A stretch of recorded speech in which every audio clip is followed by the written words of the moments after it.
Welcome back to Severed Sons, everyone! We are a Frostmaiden actual play D&D podcast, and we are excited to bring you Tales of the Frozen North and the Everlasting Rime.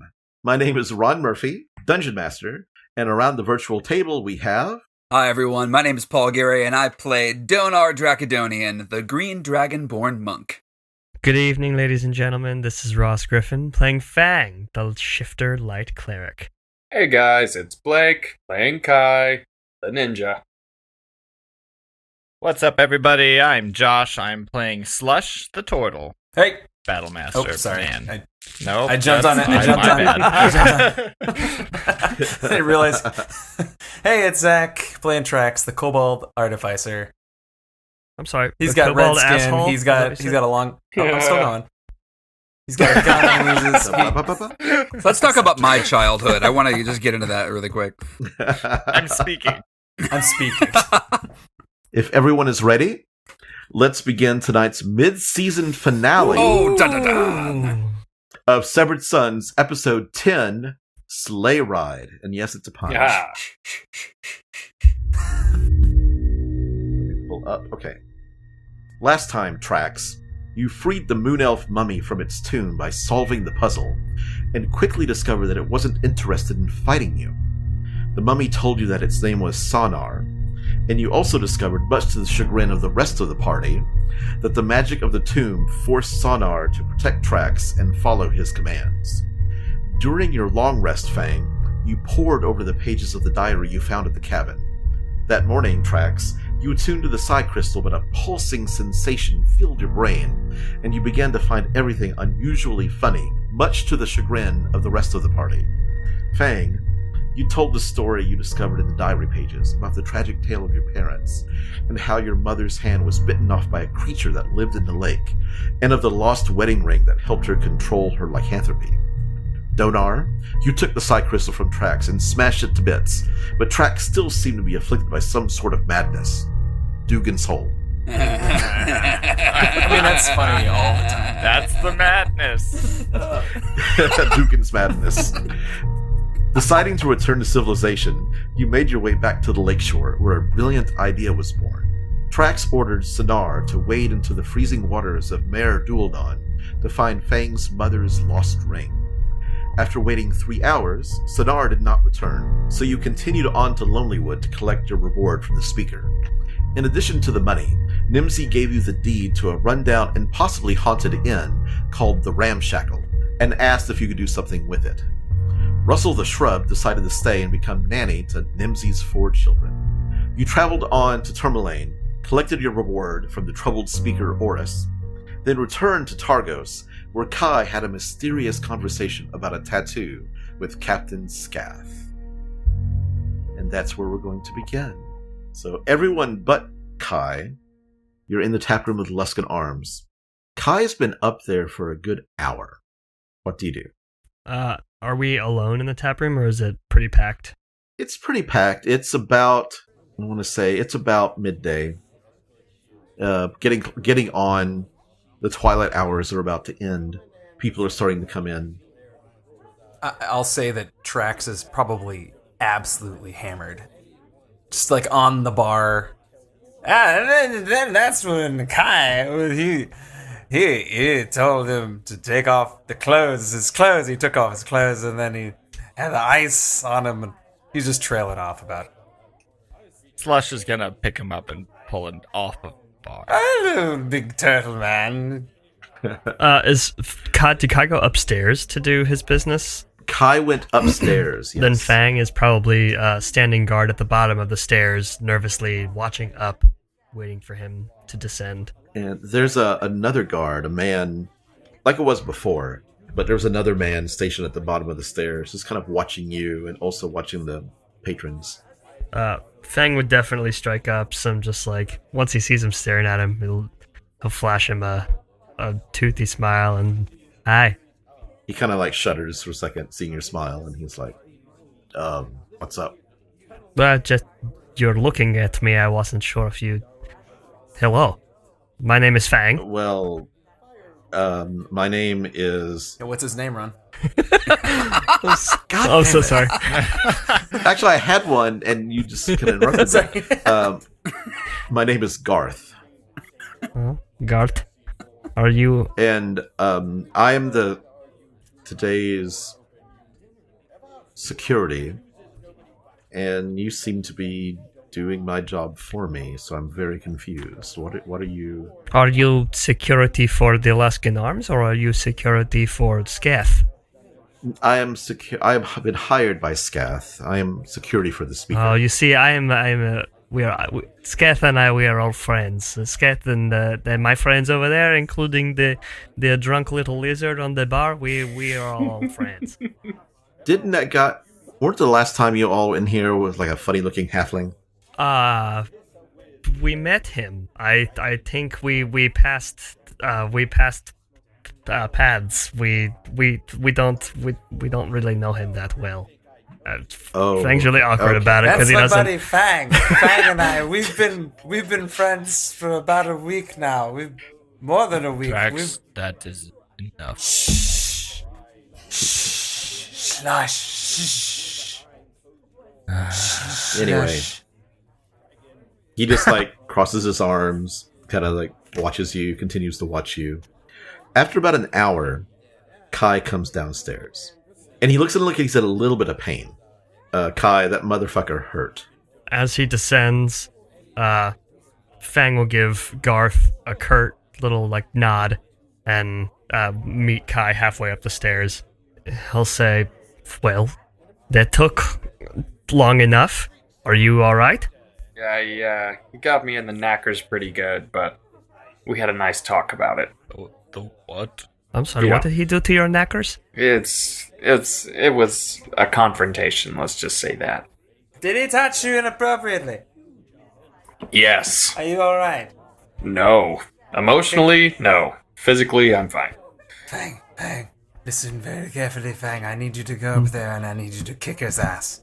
Yeah, that's not necessary. We got him. Scath? You need to go up and just kick his ass right now. Well, no, we're good. We're I'll do it. I don't think that will be necessary. Trax. I'll just punch Slush him. is putting his hand on Trax. That was- He's hey, not moving. how's it going? So the afternoon is yours. What would you like to do? It's the afternoon. Yeah, Trax is day drunk. It was only like a few hours from, like it was probably like a 6-hour journey from Lonelywood all the way to Targos. Wonderful. Slash, come here. I have some wisdom for you. It's 5 o'clock somewhere. I feel like we live on a globe. What? Where are we going again? Somebody remind me. Jesus, we're on our way to Bryn Shander, aren't we? Shander. Bryn Shander. This is the drunkest I've ever been. When I feel like we're not even people. We're pretend. People are pretending to be us. And with that, Fang, Slush. go ahead. I was gonna pick up Trax and just put him on my back because he almost definitely can't control his limbs correctly. So perfect. How did I get so tall? And Fang will look at Kai and they say, if we have no more business in Targos, perhaps we can be on our way. Let's get out of here.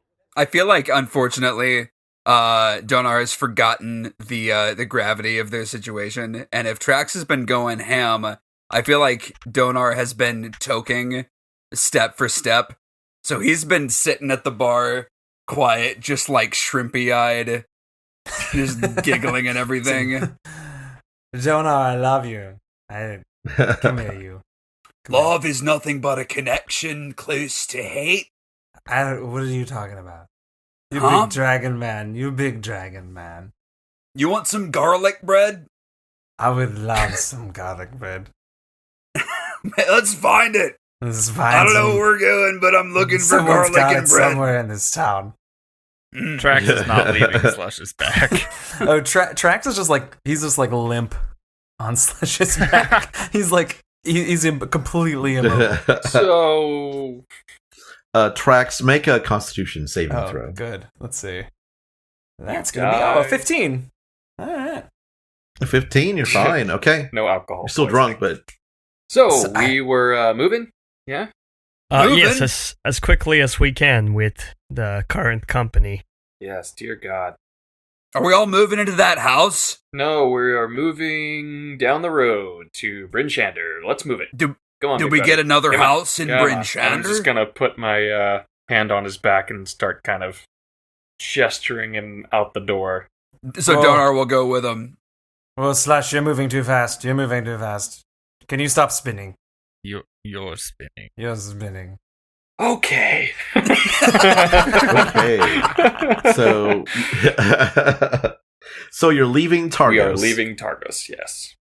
You're leaving Targos. Okay. It's only a 2-hour trek down the Eastway to Bryn Shander. Let me pull up the map. While you do that, I just want to say, as soon as we leave the Luskan Arms, Trax is just passed out, just snoring away. And we love it. That'll make the traveling easier. Okay. Why didn't we think of that before? Just get him drunk. It's just getting literally to know just each like a game of like don't wake the baby on the whole way there. Anytime someone makes a loud noise. So you travel the 2 hours to Bryn Shander. As you get away from the lake, it's basically just a flat plain. After about an hour, up ahead you see a low domed hill that seems to tower over the plains around it. On top of the hill is a walled town with bright lanterns on top of the wall. The walls are about 30 feet tall, and there's a set of hinged gate doors on the road up to Bryn Shander that goes directly into the west side of the walled settlement. It's quite big, and I'm going to take you to Bryn Shander now. Welcome. Bryn Shander. And hopefully this is Oh, wow. all set up. Jesus. Whoa. This is the biggest city. This is the one. Yeah, this is basically the capital, but it's the other towns wouldn't call it the capital. But we all but know. This is Yeah. the I was first gonna stop. say for if most we'd have people. started here, the plot still wouldn't have started. We'd still be walking around Bryn Shander. Tell me about this house here, Ron. Whatever you want it to be. Slush knows all of those from his map learning. So, Map learning. yeah. I ain't going to book learning, I'm map learning. Just tell me where you want to go. By the time you get here, it's about 5 in the afternoon, 6. The wind is starting to pick up. Clouds are starting to roll in. It looks like it's getting a little bit on the snowy side. But the gates are closed. So you go up to the gates and you see guards walking along the top of the wall. Like with the wind chill dropping, Donar's sobered up a little bit, and he's pissed and cold, so he's gonna say, yeah, can we just knock on these walls and like get let in that way, or is there like a code? You see guards next to the gate, and they're holding lanterns up so you can see their faces. Approach! Who goes there? Oh, it's frickin' me! Yoo-hoo! Just a gang of I go there. adventurers here. State your business. Well, I don't know. We're cold and we got stuff to do here. Pull back your hoods. Let us see your faces. Slush will do it. Fang will brighten his mace, so the whole party is illuminated. Okay, you're fine.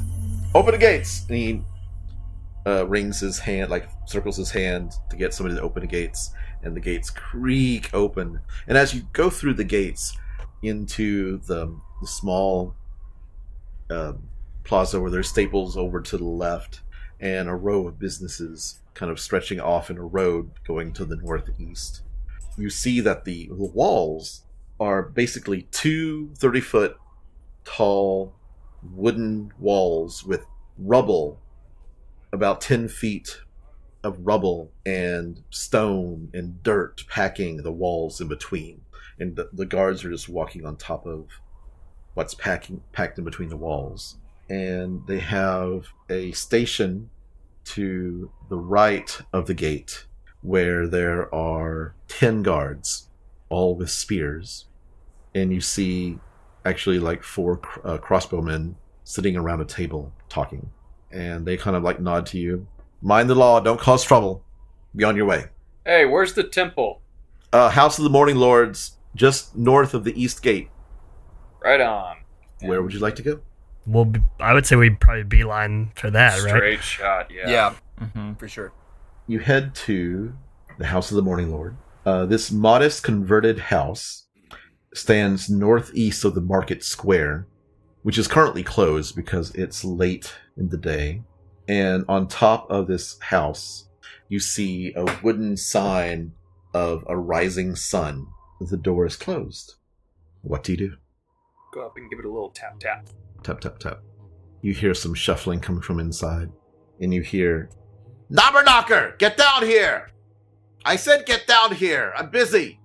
And you hear like a small voice, give me a second! And the door creaks open, and this rock gnome, like a big nose, like mustache, beard, and his face is poking out of this big unitard, furry-looking winter clothing, only it's like a unitard. But it makes him look like a big teddy bear. And it doesn't help that the top is kind of folded over, so it kind of looks like ears. And he's like, Is Trax still asleep? Oh yeah, totally passed out. Good. Boy, you look silly. "And you look like you need some help, and Yeah, I'm the you- person to give it to you." You got any healers here? "Well, this is the House of the Morning Lord. You new around here?" Yeah, actually. Come in. I'll get the priestess." He leads you in. There is a living room that's had like several rooms knocked out, so it's kind of like makes a enlarged worship space. And there's an altar and a lectern next to it, and you see symbols of the rising sun everywhere. He goes into a back room. He's like, wait here, and he kind of hobbles. As he walks away, Kai kind of leans over towards Fang and he's like, "I know this is a little bit more up your street. Do you want to handle this, or...?" Has Fang, I suppose, can I make some sort of a check to if I've ever been to a House of the Morning Lord? Make a religion check. 14. Where you're from, the Morning Lord is another name for Lathander.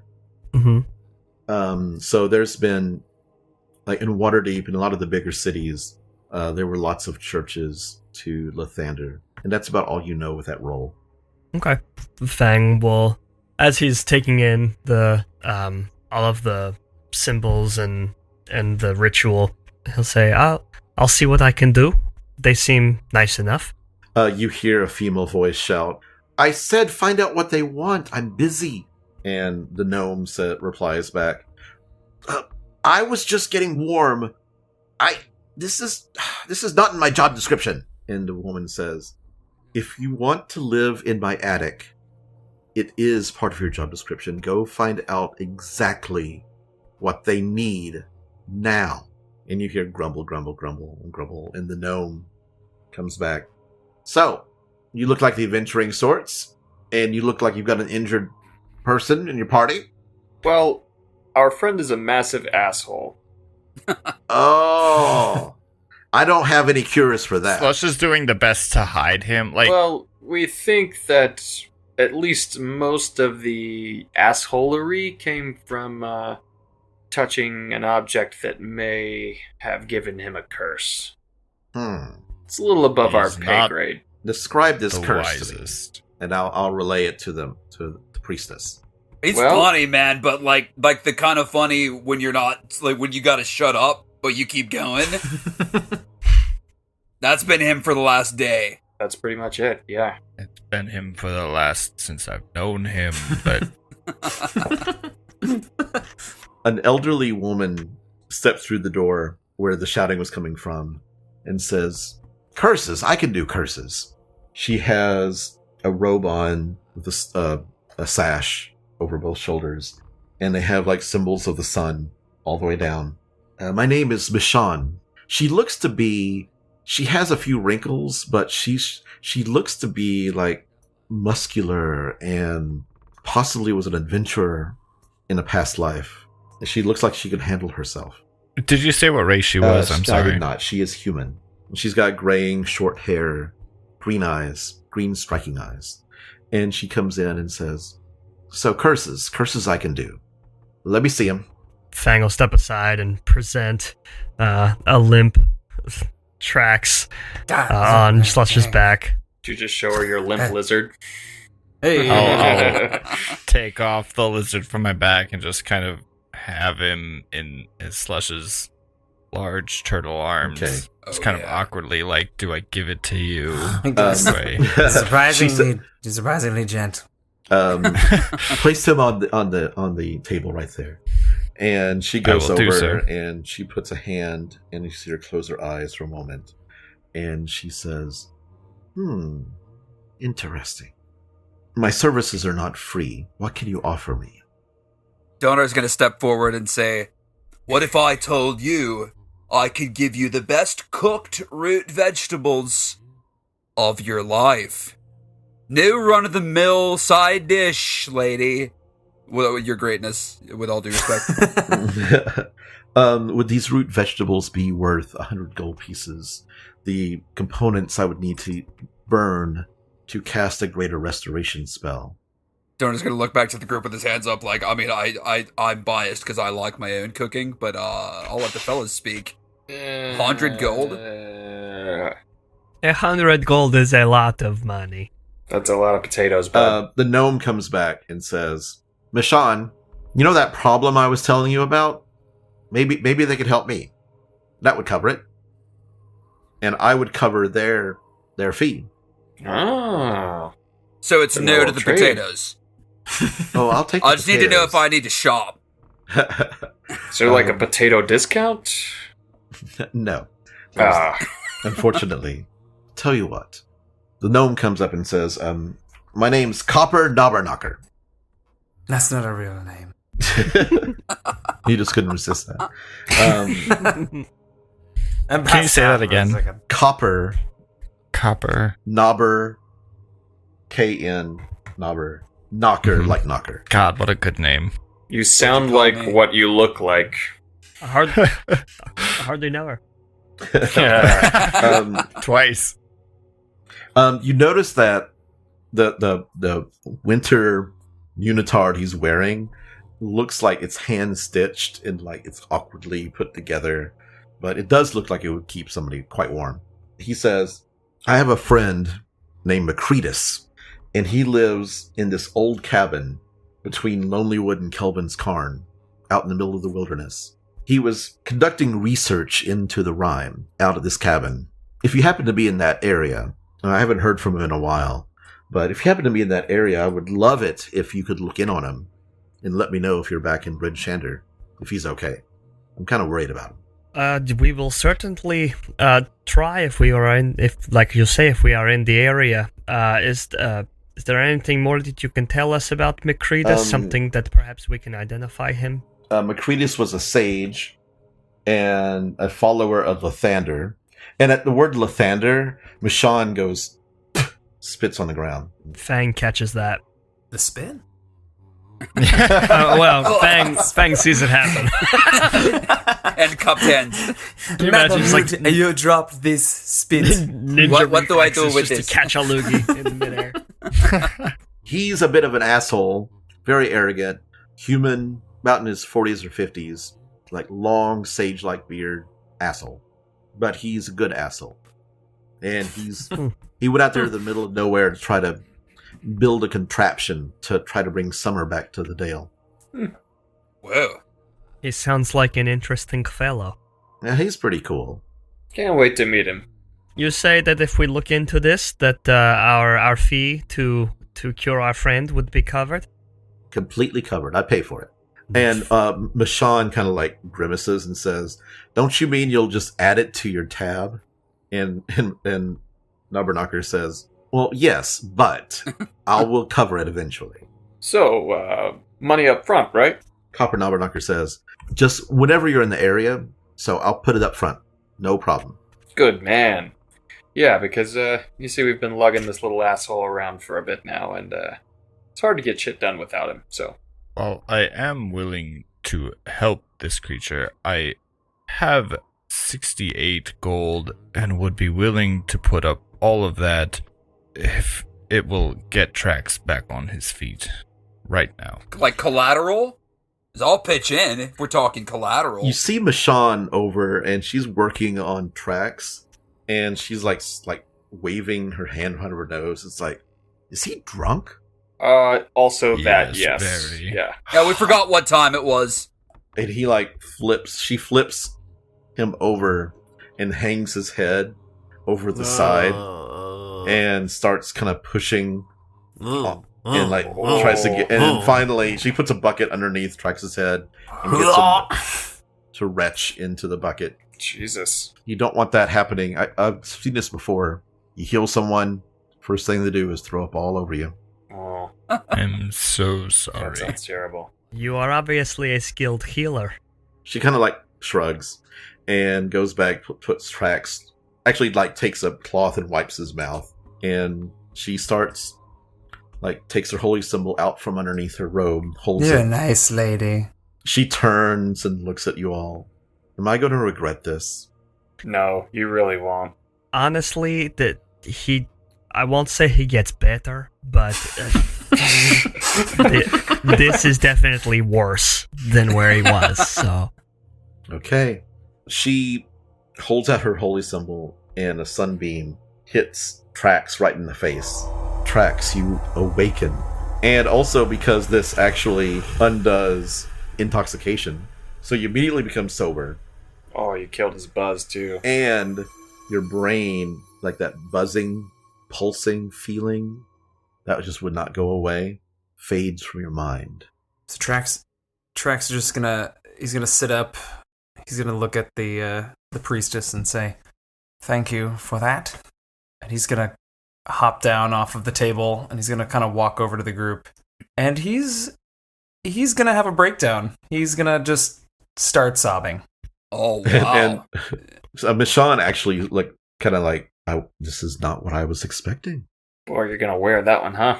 Donar's gonna get down on one knee and just like envelop him. Big old Dragonborn hug. Dude, cry it out.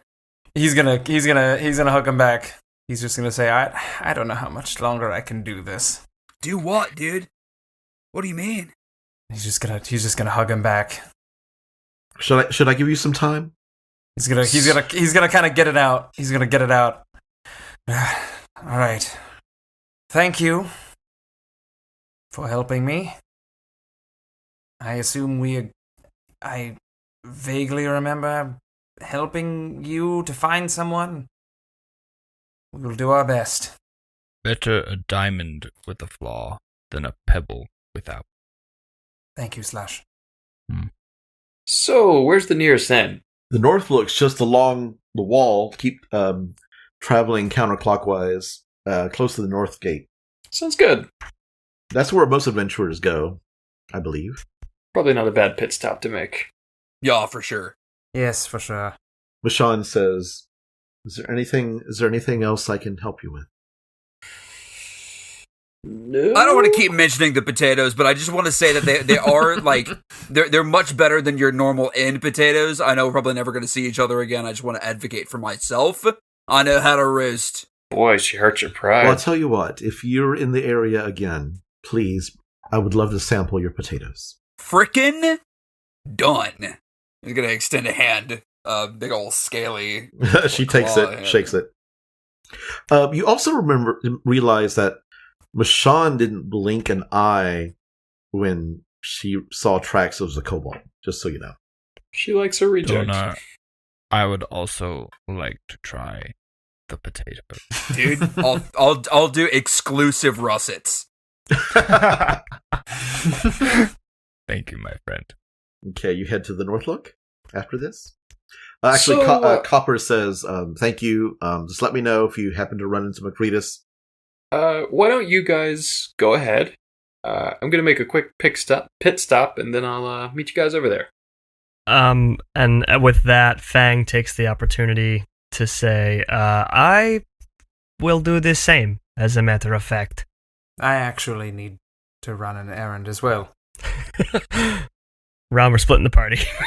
Yeah. Damn it. It's the first time we got this You is can far. hand This wave is mine. Donar? I'll get ahead to the tavern and get us started on some meals and beds. Order some appies.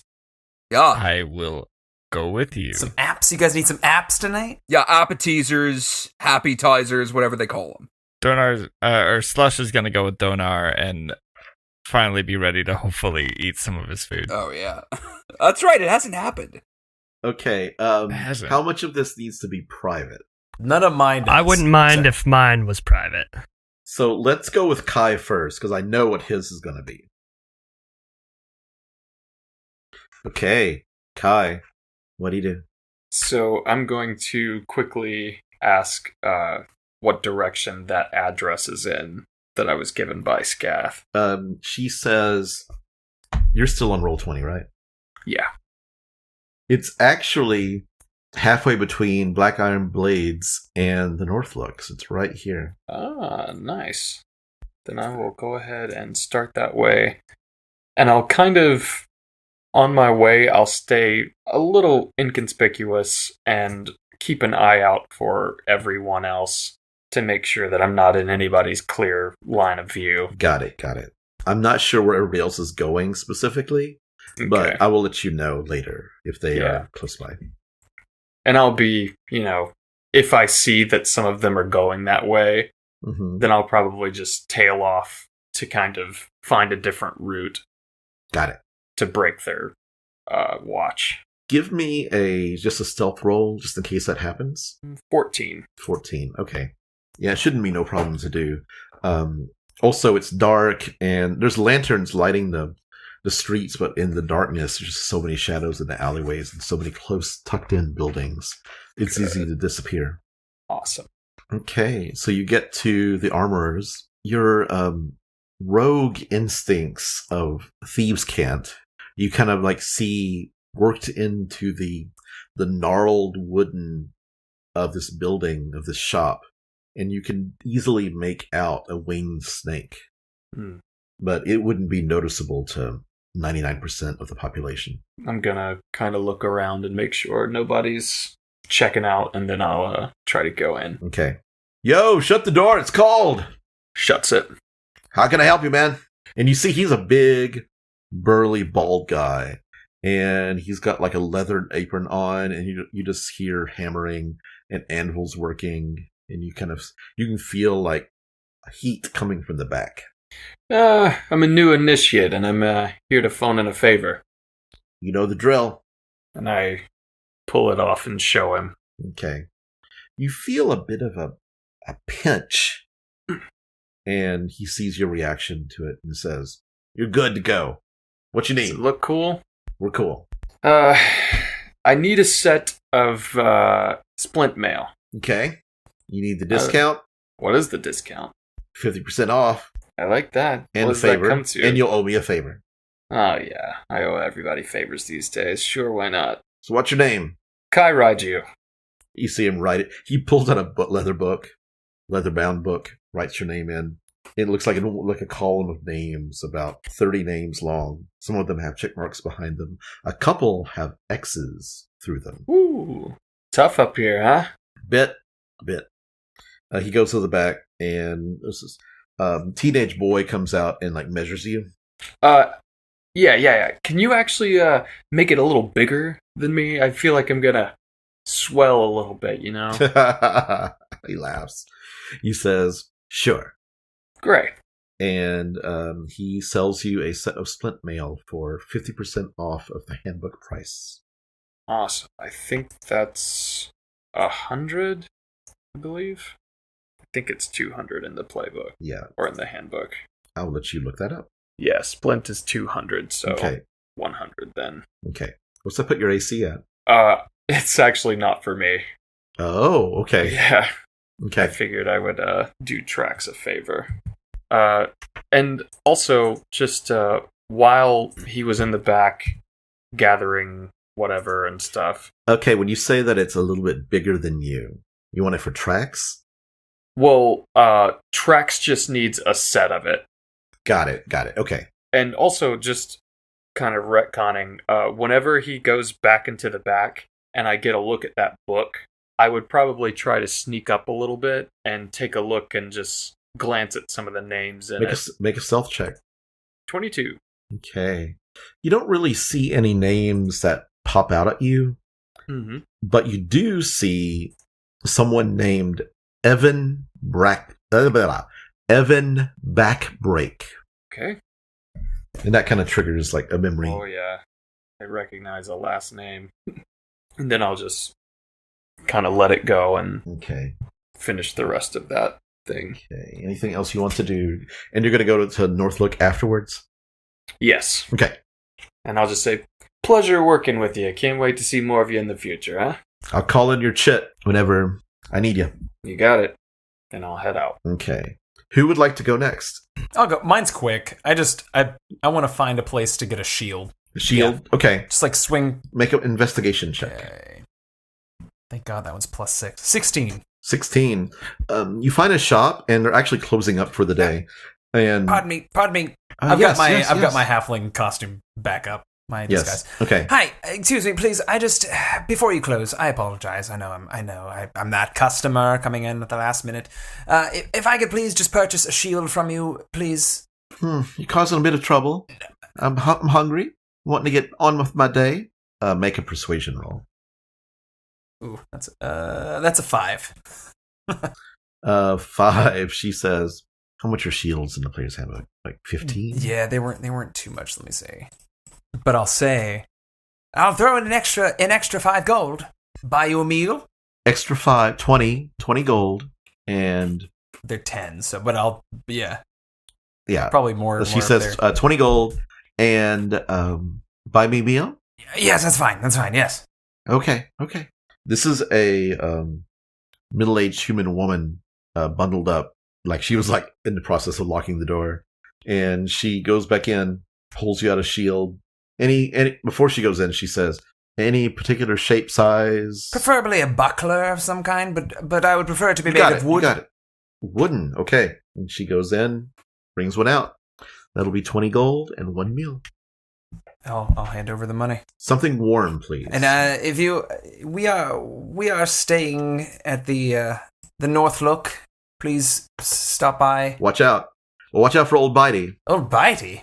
You'll find out. Okay, all right. Well, we will be staying there. Please just ask for. We'll bring Trax. some of the fish stew. Just tomorrow, sometime when you're coming back through. Deal. And she takes your gold. Fang, I believe you wanted to be private. Yeah, if Okay. you don't mind. Okay. So what would you like to do? So Fang is gonna walk out with the group of the temple and walk with them for as long as they're together, and then once everybody splits off, he does a small circle and goes back to the temple. Okay. And he goes in sheepishly. He looks for Michonne again. Actually, you weren't gone that long, so they haven't had a chance to close the door back up and lock it. So you kind of just peek in, and you hear, "Close the door, it's cold!" Then he'll slip in really quick and shut it behind him. Knobberknocker says, "That wasn't me." And Michonne comes out, and she's got like her stole off and like holding it in her hand. Not her stole, what's it called? It's the Sash. Sash, yes. Oh god, I don't know what it's called. I can't remember. I know it's got a specific name. The sash. Uh-huh. The priestly garments. And she's Mhm. holding it in her hand. And she says, Oh, did you forget something? I did not. As a matter of fact, I just wondered if I could bend on your ear for a moment. Go ahead. Here, And- have a seat. Have a seat. And he gives her a nod, and he sits down. And She says, Copper, bring us some tea. The gnome comes out grumbling and has 2 like steaming hot cups. And he has these two little metal balls, and he places them in there and starts brewing. And it smells quite good. Fang will take it with a thanks, and he'll look at Michonne and he'll say, forgive me for intruding and I don't mean for this to be a confession of any sort, but I feel like I was brought here today for a specific reason. And he looks around at all the sun symbols around the room, and he says, I do not know much about Lathander is the name that I grew up knowing. Lathander is the upstart. I am a worshiper of Amontor. He is one of the original gods, the deities of the sun. Lathander came along much later and tried to take over Amontor's domain. I am one of those who are trying to bring the original worship back. Oh, that is fascinating. You may not know it by looking at me. I wear no symbols of my past or my deity or my past, but I grew up. My father was he corrects himself and kind of shuts his eyes when he does it. A priest of the Church of Pelor. Oh, interesting. And I don't want to take up too much of your time. I felt compelled to speak with you about this at ends, this odds within myself that I was brought up under the symbol of the sun. And he looks at the symbols again and he says, but it never felt like it was mine. And I don't know why it is speaking to me so loudly at the moment. And since I've come to Icewind Dale and since I have learned some new information, then he touches the diary pages in his pocket. Mm-hmm. He says, sometimes I feel like perhaps I am happier at night. That I find that Well, there is a lot of night up here. That there's not much sun to look at, and which pains me greatly. And I know that Amator is trying his best to break through this curse that Auril has brought upon the Dale. Of course, and he's kind of interrupts her and he says, I mean no disrespect, I want... it is my sincerest hope that my party and we can return the sun and the life that belongs here in Icewind Dale to you. Everyone has always told me that people require protection from the dark, and I have always felt that there was protection in the dark. And I suppose I don't expect you to understand, but my father once told me that the Morning Lord was the bringer of the dawn, and was a god of rebirth. That is true, my son. I feel like perhaps that is why I was brought here today. If you need refuge here, you are welcome in the House of the Morning Lord at any time. If just to meditate, to pray, to annoy the crap out of my annoying servant. I'm not your servant! Shut the fuck up! He'll say, thank you. Thanks so much. If you don't mind, could I have a moment alone with the altar, and then I will lock the door on my way out? Please do. If there's anything, there is a bell. Ring it if you need anything. I will. She takes her robe, stands up. She goes out and comes back for a second and brings you a book. And on the spine of the book, a discourse, a philosophical discourse. The light and the dark. A struggle or a dance. Thang will graciously accept that. And when she leaves, he'll go to the altar, he'll put his circular shield that has no markings or on it. It's just a kind of like a solid silver reflective surface. He puts it on the floor, and he puts both of his rings in the mace. He leans the mace up against the altar, and he casts light on the rings, both rings inside the mace, and then the light, it's the first time he's really been able to do it privately. The light filters out through the mace and lands on the shield, because one of his rings has an etched sun in it and the other ring has an etched moon inside it, and together they create the symbol of Fultus, which is the sun cascaded by a crescent moon. And with that light, that image, that silhouette kind of spilling onto the shield and getting brighter as he kind of descends into prayer. He'll do that for maybe like another hour, and then once he's sufficiently meditated, he'll go find these guys at the Northlook. Okay. Thank you so much. Thank you. That was great. That was awesome. Good job. Take an inspiration if you don't already have one. Oh, thanks. Cool. Yeah. Okay. Donar and Slush, do you want this to be private going to the Northlook, or do you just want me to do it out? My appetizers are always private. I think as Donar's like preparing food, Slush would be at like a table working on his moose antler shield. Mm-hmm. Let me describe the Northlook to you. Right. It is a 2-story building. You notice that all of the lanterns, as you walk across Bryn Shander, there are a lot of lanterns everywhere. All like leading up to the Northlook, all of the lanterns have been broken out. Their light's been doused. So it's just dark around. You just see flickering lights coming through the window, the front window. You head inside, and there's a large number of people in here, and a lot of them look like adventurers, like fighters and warriors. They don't look like your typical... You've been like running into sailors and fishermen and commoners, but this is the first inn you've been in where it just looks like a bunch of people just like you. There's a large man with a big mustache, and he's got it like waxed so it kind of sticks out really far. He's like, "Come on in. Name's Scrimsax. How can I help you?" What's up? My name is Donor Dracodonian. This is my friend Slush. He's super funny. You'll find out in time. We got a group of pals here. They're not right here. They're all doing secret shit. So, we're just looking to get some rooms and maybe get some good grub. And just really see what you're doing here.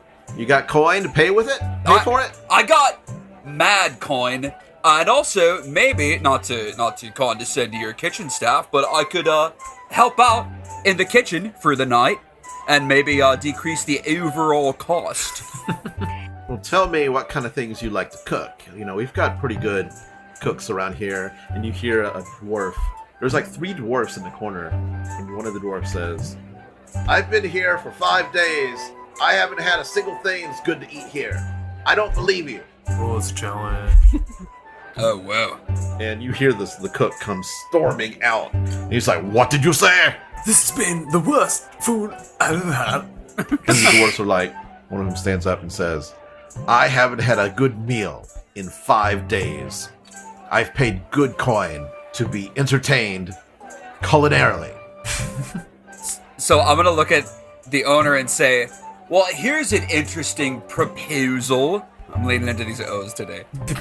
Very, very liquid O's. Lots of liquid O's. You got a group of hardy, hungry travelers in here who want some good grub and a good show. How about if I can take on your in-house chefs in a little cook-off, and I win? My bros get free lodging for the night, and I feed all your customers with the food that you already bought. And some spices from my own personal collection. Scrimsack says, "Okay, I'm entertained. Let's do it." Hell yeah. Slush, you won't be disappointed. I await your dishes, Donor. Finally.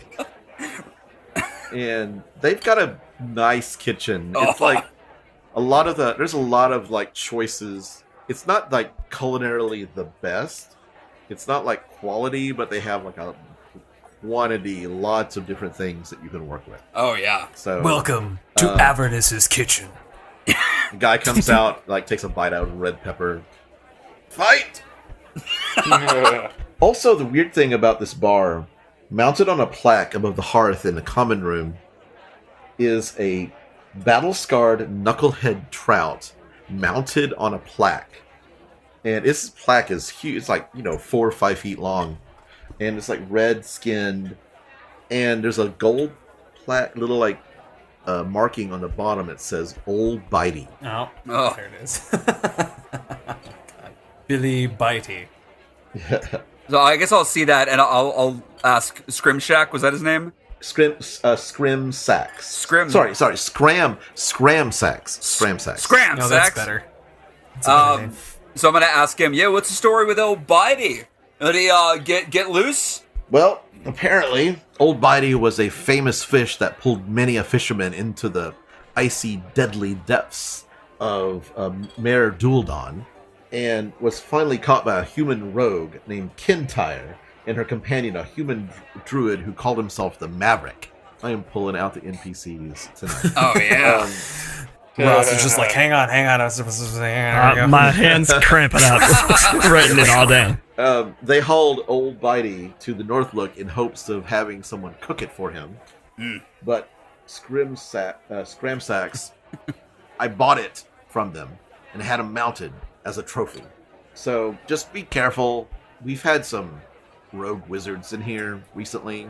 They've been casting spells at Old Bitey. I was trying to kick him out every time I see him do it, but just be careful. Right. Weird shit's happening. Yeah, I'll stay away from the fish that's been dead for a long time. No worries. And at that, you see the head pop out, and then the head snaps back to the... Now, out of game, when you say rogue wizards, do you mean multi-classed, or do you mean Errant wizards that wizards. have gone out? errant wizards. Yeah. The occasional. So I guess I'll look to first off, I'm gonna check with Slush and say, Slush, I know you're all about the vegetables and I will prepare those, but do you eat fish? I mean, I could just prepare any of several things for you. Josh himself may have missed I'm that sorry, question. what? I thought you were frozen, dude. It's You're canon good, now. I could see it was. I thought he was acting so hard. He was like, Fucking Drax it's been a standing long there, time since invisible I to have the eye. eaten a fish. The question was, does Slush eat fish? Slush eats fish. Oh yeah. I like to think that was after like 5 minutes.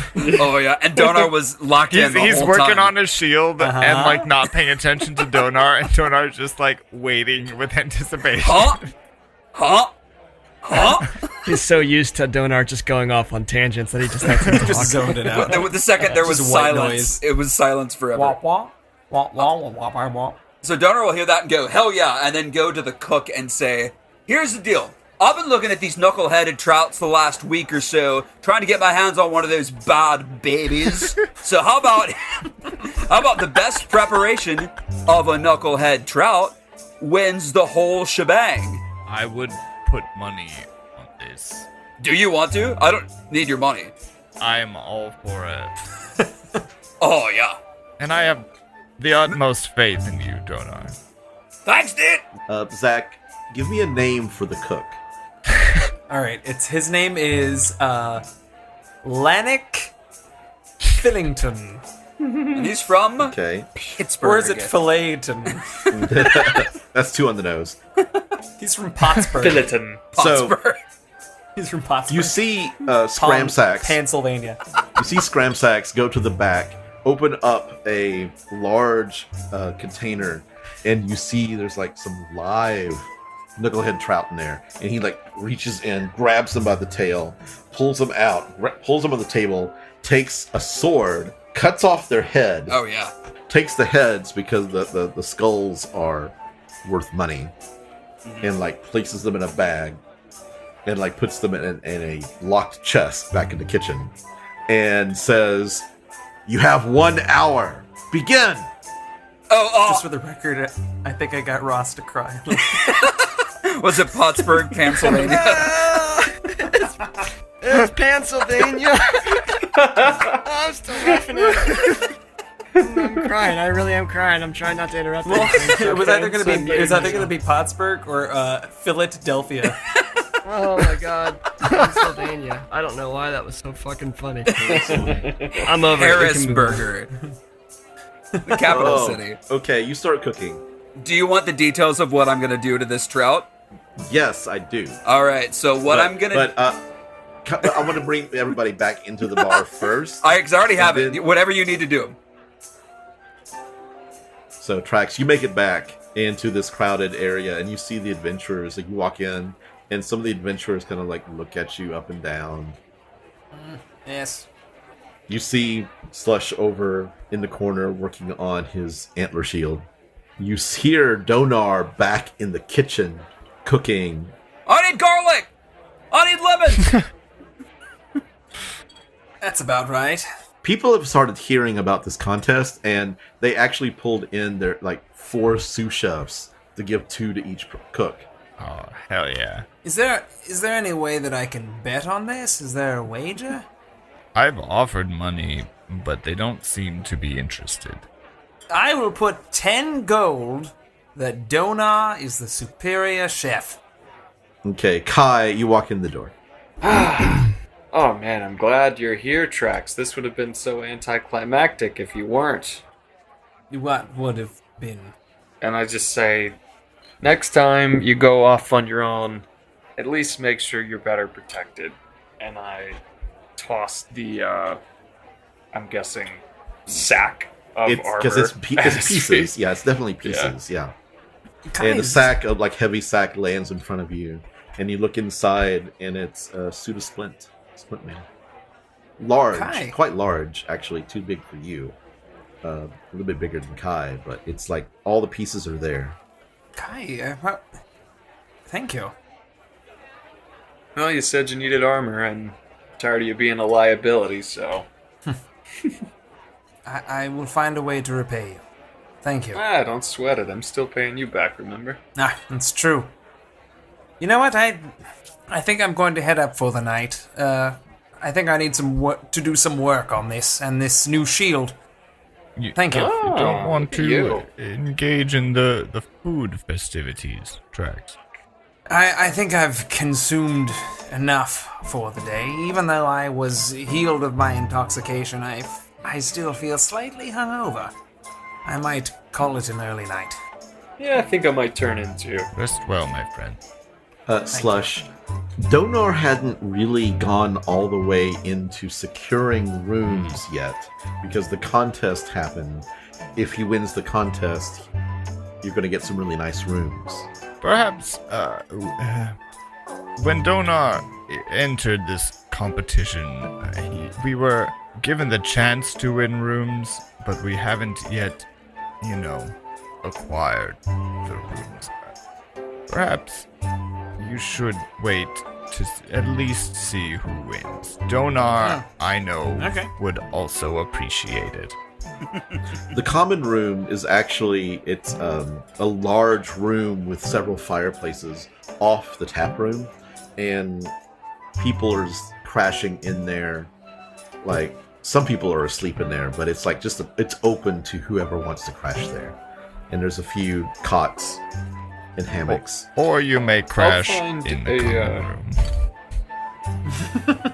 I'll find a well-lit table, Okay. and I'm gonna sit at that, and I'm gonna pull out some of my scrolls and roll them out and start studying again. Okay.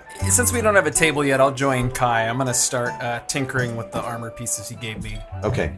You also both see the old bitey fish on the wall.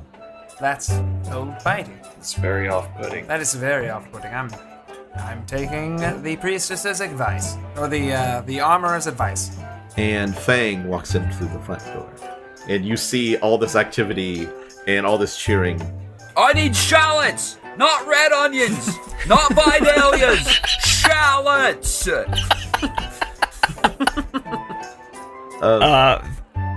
You Fang also is see- in tune with the scents in the air and probably joins the table with Kai and Trax.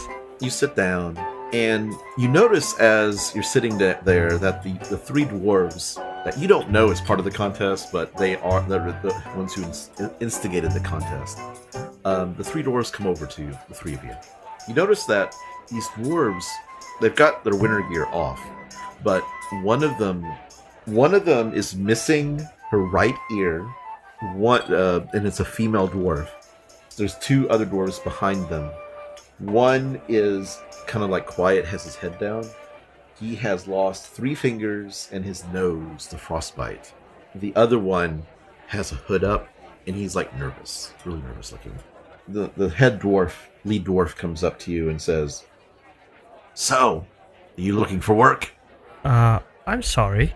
What's your name again? I did not catch that. My name's Haruna. This is my friends Corex, and the nervous one is Storn. Her voice is deep and raspy, as if she's been like smoking for decades. That's good to know, because I was gonna go with Heary, Touchy, and I guess Bashful? Oh God. Okay. She says, I don't understand that reference, Kai. Just go with me. "Yeah, so we need help, and you look capable. Also, I've Well- asked a lot of these assholes around here in this bar, and they're not interested in helping. We're of the Battlehammer clan. I have not heard of it. Oh, really? You haven't heard of Bruno or Battlehammer? I'm sorry to say I have not. Yeah, it doesn't ring a bell. Only from the player's handbook. I'm just joking. Sorry. Taking No, off it's not- player it's not in hat. character. Yeah, she says, tell you what, I will regale you with legends of Bruno or Battlehammer during our dinner, our lovely fish dinner. However, are you looking for work? Seriously, I need some help. Well, we need some money. I need some money. We're the survivors of a group of dwarves tasked with delivering a sled of iron ingots to Bryn Shander. A Yeti surprised us and killed a member of our group. No, good.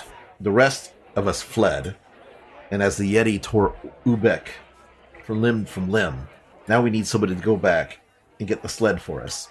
As payment, we can offer you each a gemstone worth 50 gold pieces. The friendship of the dwarves of Icewind Dale can also be a boon in these trying times, especially those of Clan Battlehammer. You'll need snowshoes to make the trip north of the city to make it in good time. Can I rely on you for your aid? Sure, why not?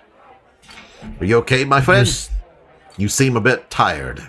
Oh, it's been a long day. It's been a long week. It seems like every town we go to has problems, but... what are you gonna do? I suppose that's Icewind Dale. And Fang looks at them and he says, "Where are your manners?" And he looks at them and says, "I am so sorry. It is not that it is a burden for us to help you, but it is true that we have found ourselves in Bryn Shander on a similar mission to help out a friend who is missing. So, I hate to say that, we should add it to the list, but it is on our list." With kind of like an awkward attempt at a joke. And she says, well, if you can't help me, I'll try to find someone else. But What direction? it's just a was few this? hours outside of town to the north. North. Head out the north gate, look for Kelvin's car and head that direction.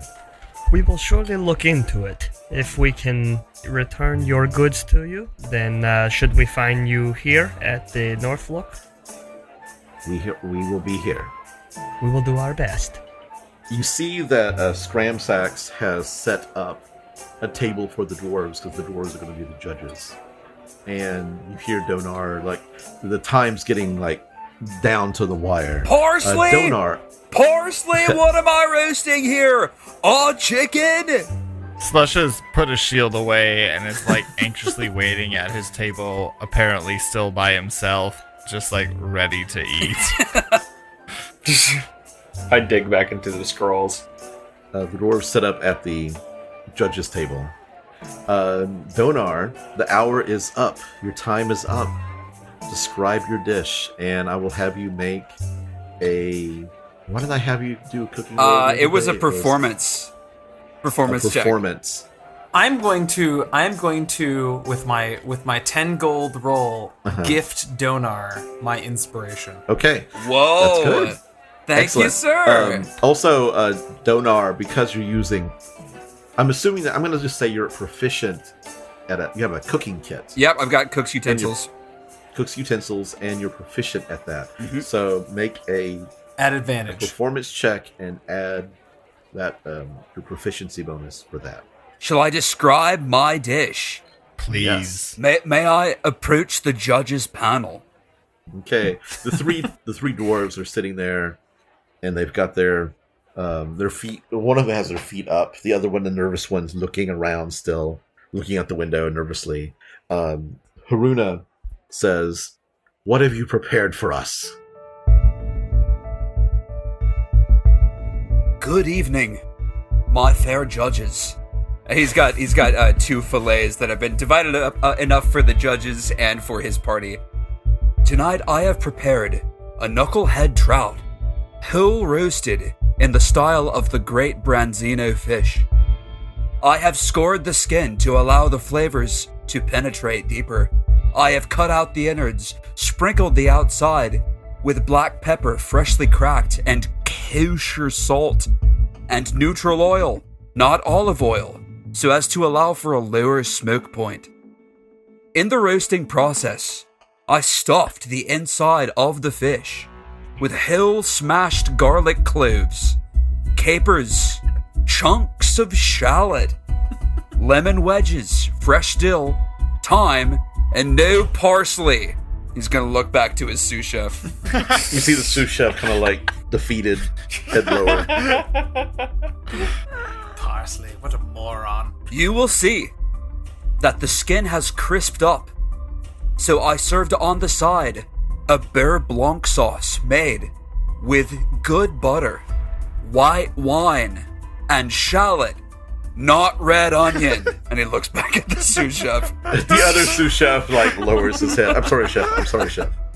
It is topped with fresh dill and capers and served with a side, he looks at Slush, of roasted russet potatoes. Dig in. Make your roll. All right. At advantage. Oh my god, that was awesome. This recipe will be up on the Twitter page soon. Yeah, sure damn well did. The highest roll is a 9. Okay. Oh no. It's the ingredients. You know? Oh no. Okay. Does that include your proficiency bonus? Yeah, it does. Okay. Wait, hold on. It does not. So it would be an 11. 11. Okay. Ugh. So you see the gold on this, don't I? The dwarf Corex with the one with the no nose looks at it, kind of pokes it with a fork, starts eating it. Good. Good. Yes, thank you. Yes, thank you, Judge. And the nervous one takes a bite and just starts wolfing it, but he seems to be eating it so fast that he's not really tasting it. Pruna takes a delicate bite, puts it into her mouth, and savors it. It's like, this is excellent. Thank you, Judge. Much better than the food I've been served here. And Scramsack says, and now, our home chef, Pottsburg, Pennsylvania. from Pottsburg, Pennsylvania. It's canon! Lannick Fillington. And Lannick comes out. I think he was born for this. He places burners, like he's got like lit coals on the table. Oh shit. Fang, he's got lit coals. He puts these like metal plates over them, and the plates get really hot, and he puts oil on them. And in front of the judges, he like puts the fillets of fish down and starts basting them. And he starts throwing and doing like weird little like sprinkling salt like across it, and like all these little. And you see, make an Arcana check. Me? Yeah, anybody who's watching with my minus. Yeah, anybody. Okay, all right. I'm gonna do that too. That's dirty 1. With my -1. Mine's a 24. Oh God. Not one. Okay, Trax, you think he's cheating? You think he's casting some sort of create food spell? I'm gonna pipe up. I'm gonna say, hey, hang on. I believe that this was a challenge of skill, not a challenge of Arcana. How dare you? Pulls out a salt shaker. I'm gonna take out my little detect magic device. Okay. And I'm gonna cast detect magic right then and there, and I'm gonna point it at his dish. Okay. And the thing starts glowing. Aha! Ah! Well, taste it. It still tastes wonderful. Yes, but using magic to alter your dish is not part of this bargain. Who says it wasn't? How dare you? Friend, who are you anyway? My name is Trax Barfoot. I know that doesn't mean anything to you, but that's the answer. But it's true. Okay, it is. because What my name Trax has called him out on this, I'm going to have his roll his cooking challenge at disadvantage. Oh, man. Ooh. And I'm going to roll it in roll 20. All right, here we go. Oh, here we man. go. Oh, Blake's going to miss it. Here is... Okay. Why is this more stressful than the time I almost died? This is worse than the moose. All right. Okay. Uh-huh. That gives him a 9. That's already. Oh. Wow. The judges are like, dwarves hate magic. And they look at Trax. Thank you for calling this charlatan out. No wonder we have had a miserable time here. And they push the food to the floor. Of course. I also despise magic. We declare Donar the Pliable Dracodonian winner of the challenge. Yo! Erupt into applause. Everybody Fang cheers. stands up. Thank you. You see old Bitey kind of like yapping, like his head comes off the plaque and is like making like noises. Donar, that's disturbing. Donar, that was incredible. No, thank you, Track. And dude, thank you for helping me out because he pulled out that hibachi and I thought I was fucked, dude. I can't do it. I can't throw the shrimp in people's mouths. I can't do the onion volcano. I'm fucked. But you helped me, dude. This is... Of course, my friend. But the real test, Slush, the fish. Where do we stand? Did Slush get to try any, or was it just the judges? I portioned it Donar out. made I see. portions for Got it. everyone. I must have, I may have missed that. It's like a quarter of a fillet with some potatoes. Slush will look Donar in the eyes and just kind of stare for a minute, and then the smile slowly grows, as it does with a turtle. And he will say, when the stomach is full, the heart is glad. And then go back to eating more. Oh, man. I can freaking die now. Well, I'm not going to because I know I got shit to do. But Did anyone wager against me? Did anyone bet that this fool would beat my friend Donar? Well, I forgot about that because who were you betting? You were just calling it out. I was just a 10 gold. One bet. person had taken your bet. And so you win 10 gold.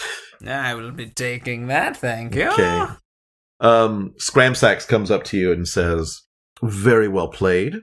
thank you very much for allowing this to happen. I believe you owe me and my homies some lodging. I have 3 high-quality rooms. 2 are doubles. 1 is a honeymoon suite. And they're all, Donar, and he gives you 3 keys and says, they're yours for the evening. Donar, I think you have earned the honeymoon suite. That's a sentence that I honestly never thought anyone would ever say to me. But thank you, I will sleep alone. He's going to snatch up the key and tuck in for the night. Does anyone else do anything for the rest of the evening? The dwarves kind of like, they eat, and they come up to you, Kai, as you're kind of like heading upstairs, and they're like, please, I'm willing to throw in 2 more gems. Not each, but 2 extra gems for your group, if you're able to help us. We are desperate. We'll take care of it. Okay. Thank you. Keep the 2 gems quiet. You got it. I'm going to start back up. Okay. Anybody else have anything? Heading upstairs. And you have an incredibly comfortable, restful night. You actually see upstairs that there's a little like menu. It says like hot towel, 2 gold. Like it's all these like really nice amenities. Masseuse, 5 gold. Oh. And all these things. Like it's a big menu. Happy ending. And there's like a bell next to the menu in your room. That's nice. Service. Dono's going to order something for sure. From you the should. guy you just beat. Yeah. Slush No food, because I've learned. But something along the lines of like if there's like a facial situation, cucumbers on the eyes. Cucumbers and everything. Yeah. Oh yeah, There they give you it's like a plate it has like moisturizers and creams and 2 slices of cucumber and Very nice. Spread. Slush would order probably a couple food items. Trax is too busy working on the armor to make it fit him. Kai's he's gonna sit in the floor for a while with his scrolls, just grasping his forearm with his hand in front of him, and really studying on one particular piece of the scroll and trying to produce something. Got it. Fang will pore through the diary pages again on his way to sleep, and rifling through his pockets just because Ross forgot, he finds a little wrapped thing from Nimsy Huddle that he got in like episode 3, and says, "Oh," and unwraps it. What's in it, Ron? It's a stale blueberry cupcake. Oh no! Also, So sorry, Trax is gonna open the satchel he found in the tomb, but yeah. It's 2 potion bottles. Oh, okay. There you go. Fang just like gives that familiar little sigh, and he, what a shame to have wasted food and a gift, and he throws it away with a little thanks Nimsy, and he goes back to pouring through the diary before he falls asleep. Trax, do you do anything with the potion bottle? Yeah, I'm gonna dip my little lizard finger in there and kind of taste them and see if I can figure out what they are. Let me find them. Yeah, none done. God, if one of them is a potion of restoration. That would be so funny. Oh, man. The pouch is a shark skin pouch. Whoa. And it contains 2 potions and crystal vials. And you taste them, and you're able to kind of tell what they are. A potion of resistance radiance. Okay. Resistance radiance, okay. And a potion of vitality. Okay. Anything else, Trax? I'm just going to keep working as much as I can for a long rest. Okay, you work for a while, and eventually your exhaustion takes you, and your eyes close, and you fall asleep next to your work.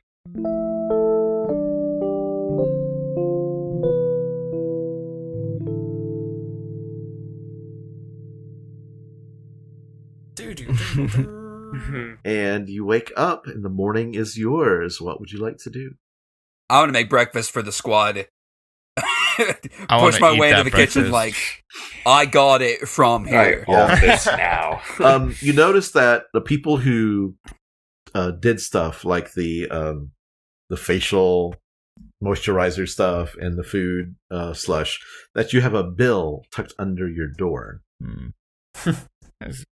Is there one? Did they split the checks? Can we ask them to do that? Donar, yours is like 2 gold, 5 silver for that, and Slush, yours is 9 silver pieces. Right. I'll tip and give a whole gold. Okay. Make investigation rolls as you're both of you as you're looking at these tabs. That's a 6 for Donar. 14 for Slush. 14. There's Donar. There's a lot of little fancy language on the back of the bill. You don't know what it means. Oh yeah. Slush, you look at it and read it, and apparently, if you don't have the money to pay, you can start a tab here. Pay interest later. And it's like, this is a service provided by the Northlook. Okay. I'll pay the gold. Okay. But the language was really flowery and wordy and would be very difficult to kind of pick out its meaning. Don't know what they were trying to say here. Moving on with my day. So anyway, you pay your bills and you head downstairs and you're cooking breakfast, Donar. Yeah. And what would you like to do? Frittata. Slush changes his name to Frittata. Like a mushroom and kale frittata, if I'm not getting too specific. Okay. Trax is gonna put on his split mail, and it's gonna be, if you're following along with Tasha's Cauldron of Everything. Ooh. Now it is infiltrator armor, and so it is nigh undetectable under his clothing. It's like skin tight, and it gives him a +5 feet to his movement. Oh, nice! Yeah, very cool. Excellent. Tasha is brought to you by Wizards of the Coast. Okay. Yeah. Liquid death. Fang leans in. I suppose we're all sitting around a table waiting for Donar's food. Fang leans in and he says, "Something that has been on my mind ever since we reached Bryn Shander has been our poor friend Garrett. Yes, I have also been thinking of Garrett. Every single one of us owes him a life debt. We do. I believe the least we could do is to try to find him." Where was he? Where was he? Near Kelvin's? Allegedly he's by the Kelvin's Cairn, but we need to make a pit stop by what town is it? There's a town Koenig. that's too Yeah, There was you a travel to the gentleman- east way to there's like a intersection, and then you travel north along Loch Dinishir. You reach Caer Dineval, and you get to Caer Koenig, which is to the southeast of Kelvin's Cairn. And apparently there's a guy in Caer Koenig who can give us directions / kind of guide us to where we need to be at the Cairn. So, Caer Koenig, next move? I suppose. I think that it is the right thing to do. No good wasting time here. Hot skillet, hot skillet, hot skillet. Going through. All right, eat up, boys. Maitake mushrooms and goat's cheese. They didn't have kale. I find kale to be bitter anyway, but thank you, Donna. Yes, of course. Donna, you really have a gift. Oh, thanks, You dude. truly do. Well, that's nice to hear. I for a long time, I didn't think I could do really anything. But if I can spread fellowship through food, and he will hold up a piece of frittata trying to toast with the egg in the air, then that's happiness enough for me. Slush will toast also. Cheers to that. Touch Cheers. tips with him, Touch yeah. tips. Slush, do you know the direction to head? I do. Follow me. Okay.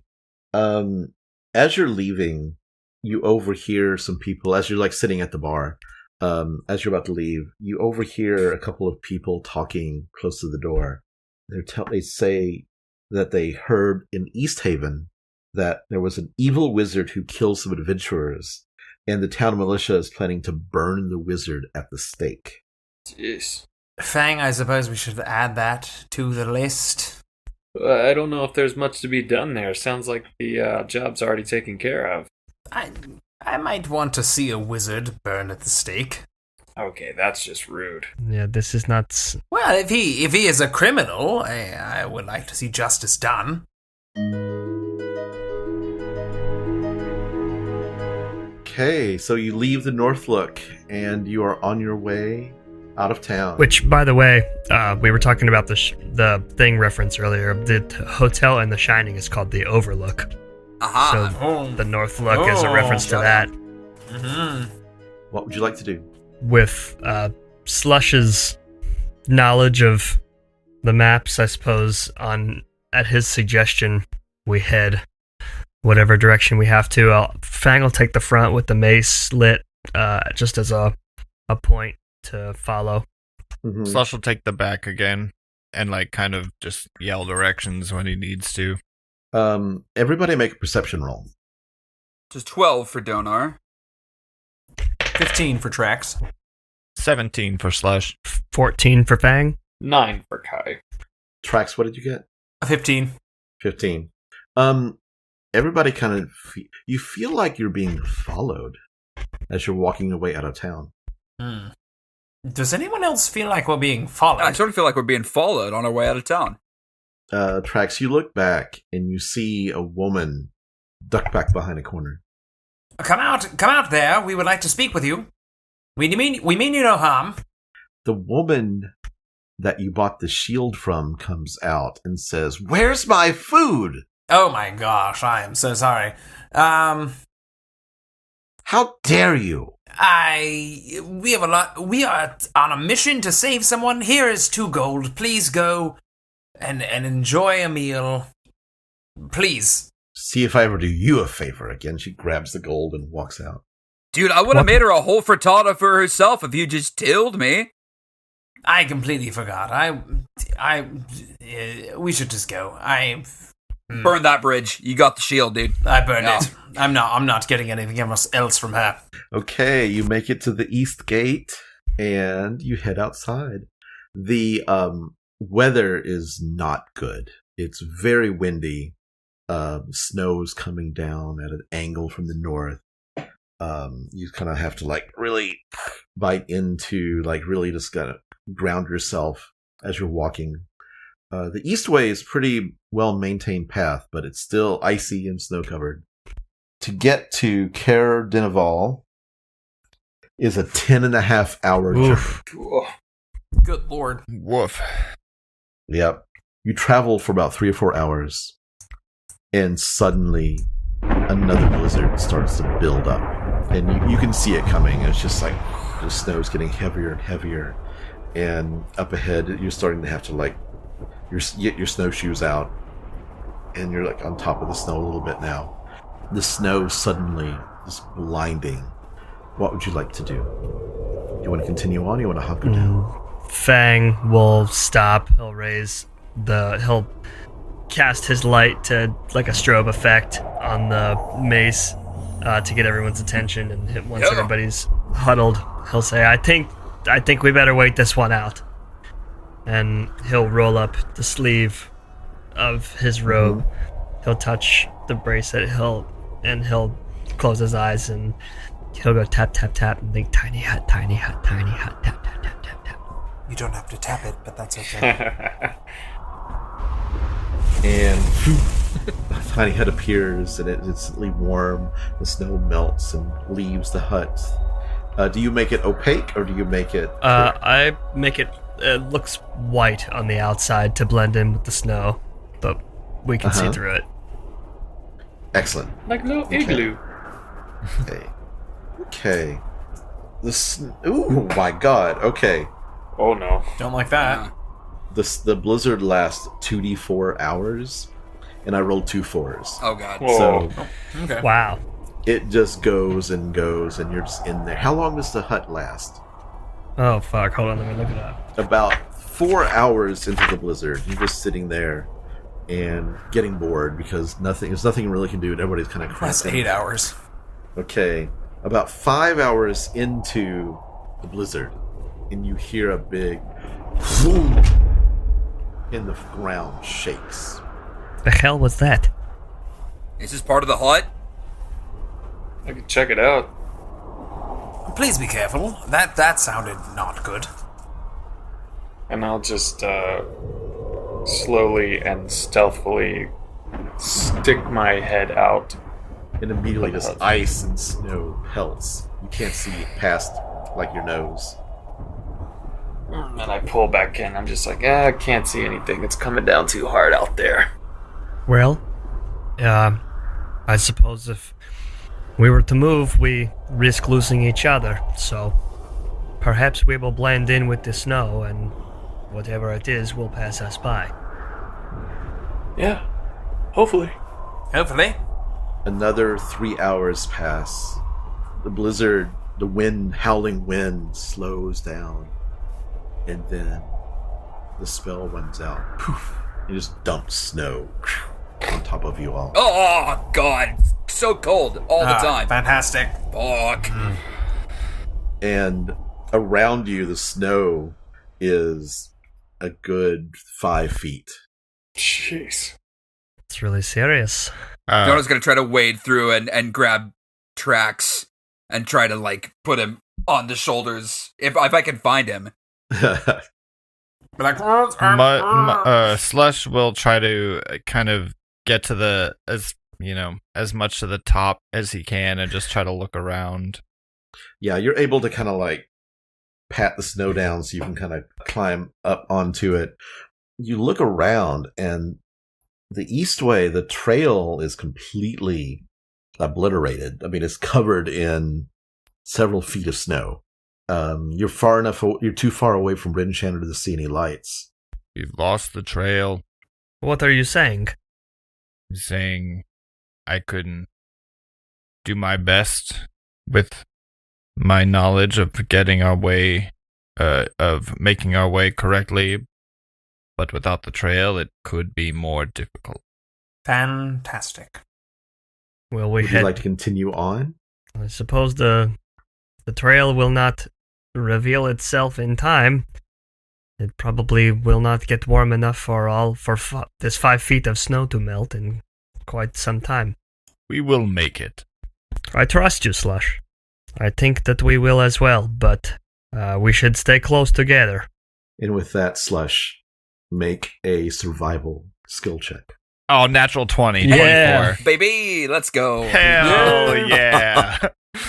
You travel, and you think that you're seeing, like, because there's hills, like the maps that you have of Icewind Dale, somebody's drawn in like a little topographical, like you can see the hills on the plains, and you think, guiding solely by that, because it's cloudy, you can't see stars, you can't align by those.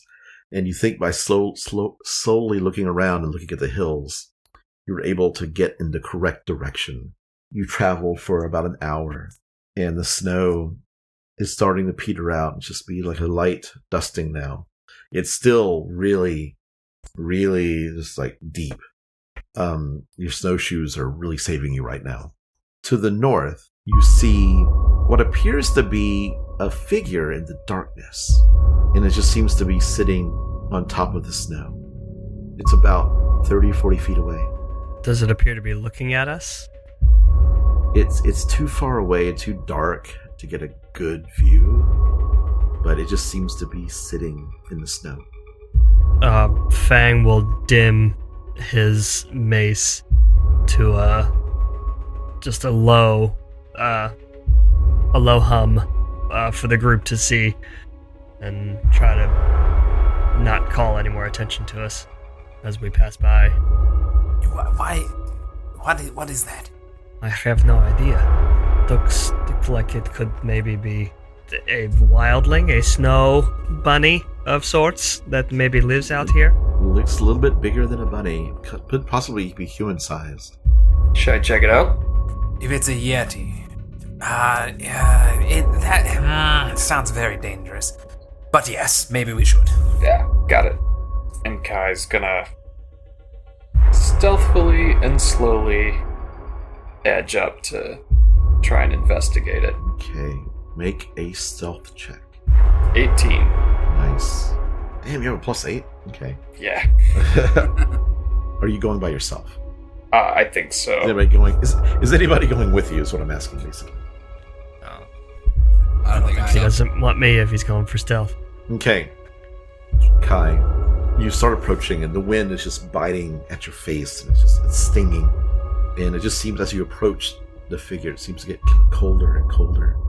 You look, and it just seems to be a corpse sitting there in the snow, like mostly covered. You just see kind of its torso, and you see its face is like drawn and skin tight against the skull, not moving, like wisps of white hair hanging down. I'm going to, without trying to not touch the body, I'm going to try and clear out some of the snow and ice around its body to investigate it outwardly before trying to touch it. Okay. You start kind of clearing the ice. What kind of light source do you have? I've got a little dinghy that Okay. Trax gave My me. little chem light. Kim light. Okay.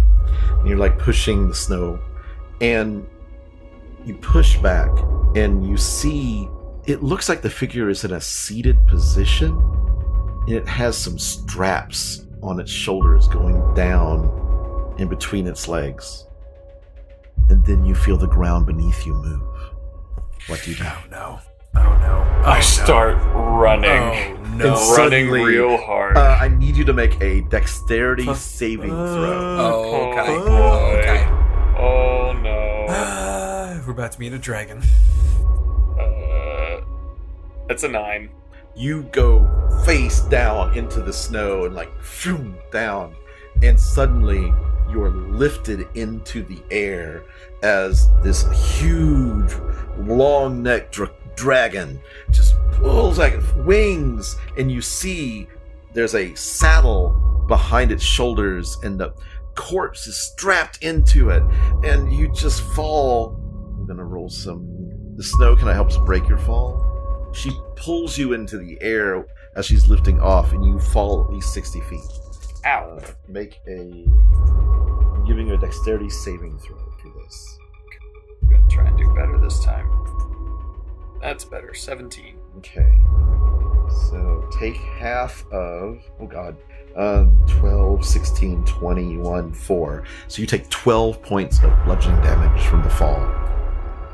But what do the rest of you do? Do we see this? Oh, yeah. You just see it. Basically what you do is you see like this wall of snow. Just kind of... Actually, it's like exploding upward. And Kai is getting caught up into it. And you just see not this even flailing thinking. body. I'm just gonna dash towards Kai. Yeah, Slush would do the same, trying to catch him if he could, but it sounds like he probably couldn't.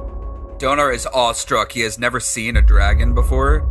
So he's gonna run after Kai, but not after a few seconds of staring straight up, dumbfounded. Yeah, the dragon just like beats its wings and you see it like kind of like its head just slowly going from side to side, looking for whatever disturbed its slumber. Shit, it's Dragondar.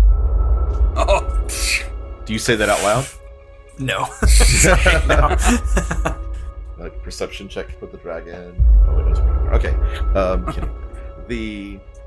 The dragon lifts into the air, and you hear it say in Draconic, Donar. You hear it say, "There is nowhere we can get a good rest. We must continue our search."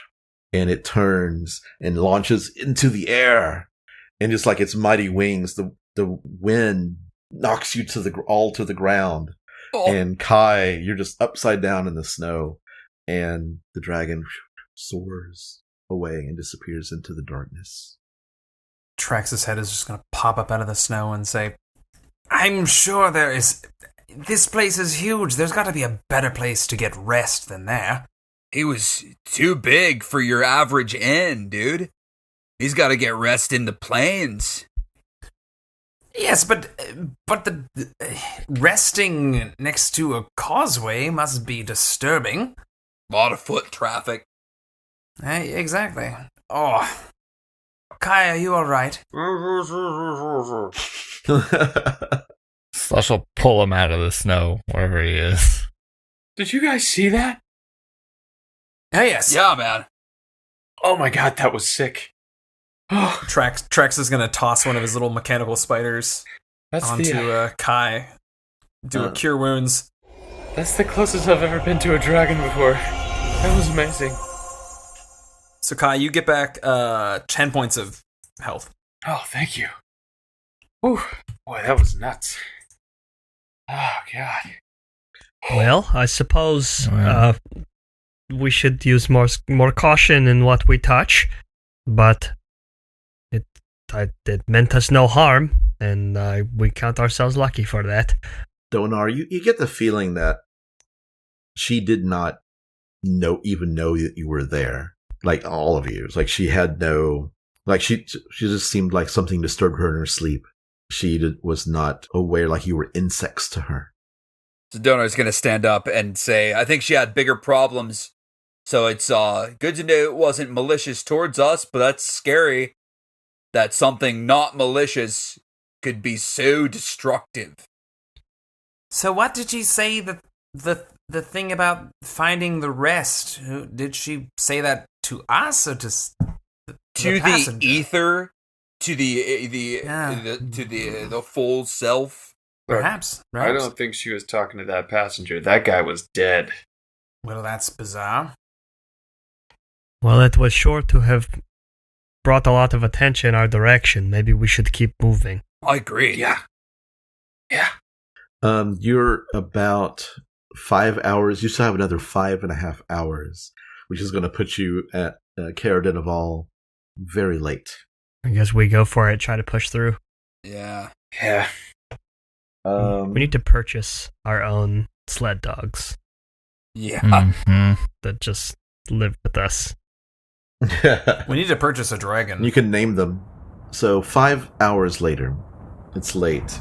You can kind of see to your right as you turn, as Slush skillfully guides you through the four-way intersection and to the north along Lac Dinishir to the east of you.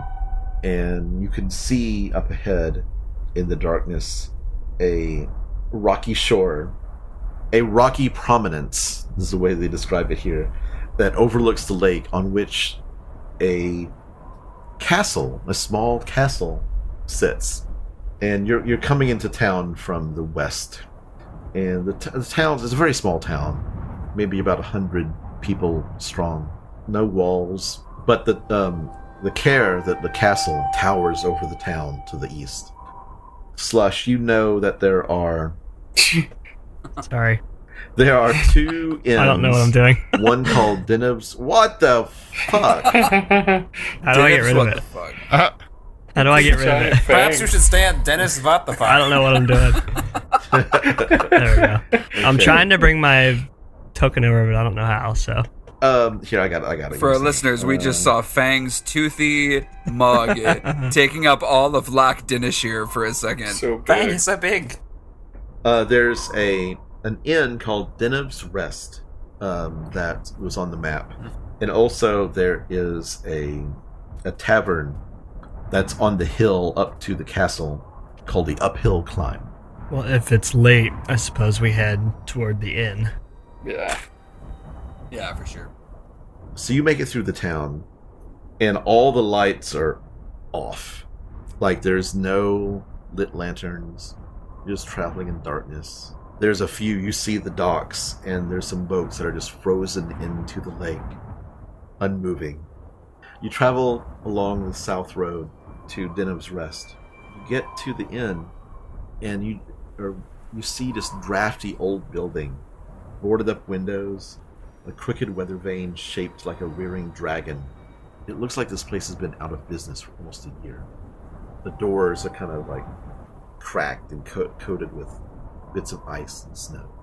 Well, that's Doesn't look like we are going to get a comfortable rest here. What a bustling metropolis this is. Quite a juxtaposition to Bryn Shander. Yes, I suppose the tavern would be the next friendliest place. Yeah, right. So you reverse tracks and head back up around the curve. So you travel through all of these like just lonely, low houses that look like they're just kind of squat and sheltering against the snow and the winter storms. And you get up to the intersection where the road continues up to Caer Konig, and you see this winding path leading up to the uphill climb. And you see a single lantern on a pole outside of the tavern. It's a bit of a climb. It's like switchback, and it looks like the uphill climb will have quite a view of the town and the lake. But also, the road continues past it and all the way up to the castle on the hill. You approach there's like a little bit, you see a window that's kind of frost covered, but you see a flickering flame of a fireplace through the ice. Oh, please, let's get in there.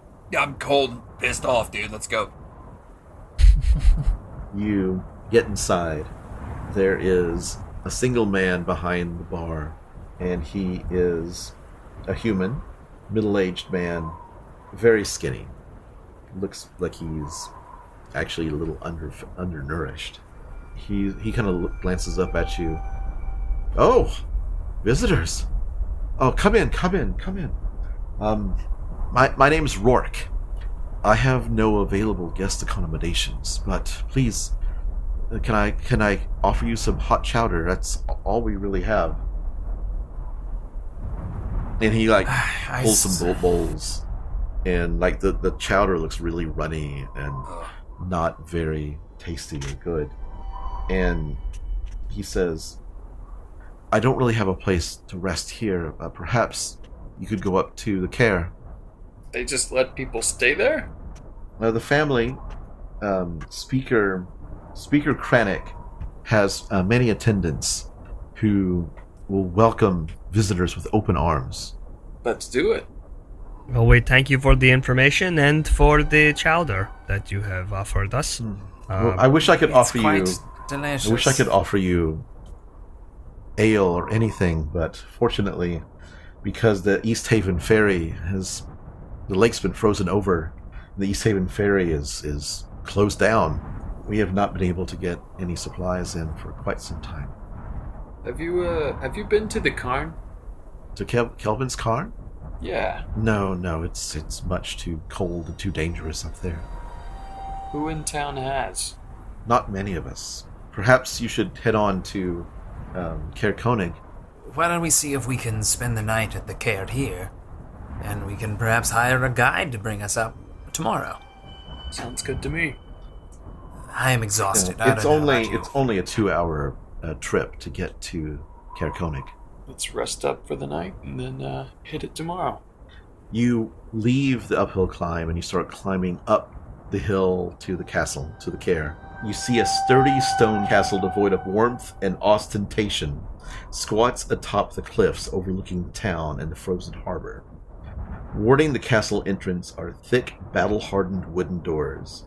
4 cylindrical guard towers have wind-worn flags bearing the town's heraldry fluttering above their tiled conical roofs. These towers are connected by icy battlements and parapets. Atop the castle walls and within the guard towers, torches flicker. You get up to the castle gates and you see 2 guards, wearing splint and wielding spears, and they've got thick furs over them. They're like, "Approach. Who are you?" Hello, we are but simple travelers heading on our way to Caer Konig. We need lodging. The uphill climb was without vacancy, and we would gladly pay for a warm, dry place to sleep simply for the night. Now you see the 2 men, they kind of like lean to one another, whisper. Unfortunately, Speaker Krennic is too sick to entertain guests. We cannot allow any entrance into the castle. So where are we supposed to stay? There is a stable in the back. Oh, you. At this point, I'll take it. Thank you. I just look at them and I say, I'll remember that. Be on your way then. Too sick to entertain hospitality Just of need a Icewind room. Yeah, Dale. we didn't need entertainment at all. You see, kind of like to the north of the castle, a small, drafty stable. There are no windows, just open holes, but it has a roof. Well, a roof is something that we did not have 10 minutes ago, so things are looking up, huh? Get cozy, boys. The stable is only just quite big enough to hold all of you. Maybe we could hold 2 horses or 2 animals. And you see like the remnants of a wagon or a sled of some sort. It's a sleigh because a sleigh is part of the title of this episode. There you go. Hey. And it's broken. And you go into the stable and you hear a creaking noise coming from the back where the sleigh is.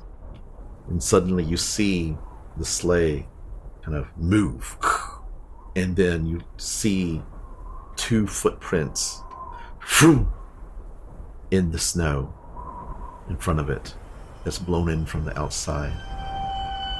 And you hear a voice coming from inside. It says, "Who are you?" And that's where we're going to stop for the night. Oh. Ah, Scary. Santa. Scary Santa. Jesus, I feel like Mary at the end being turned away. Yeah. Then I just want to sleep. Please subscribe and leave us a review and share us with all your friends, and follow us on Twitter at Severed Sons D&D. Special thanks to our sponsor, Liquid Death, Murder Your Thirst. Thank you to Wizards of the Coast, D&D Beyond, Roll20, and thank you to Syrinscape and to Monument Studios for the amazing sound effects and music. Everyone, have a wonderful holiday and stay frosty. Oh, and you guys have leveled up. Oh! Yeah! It's kind of another pity level up. Yeah, Oh, we didn't do come anything.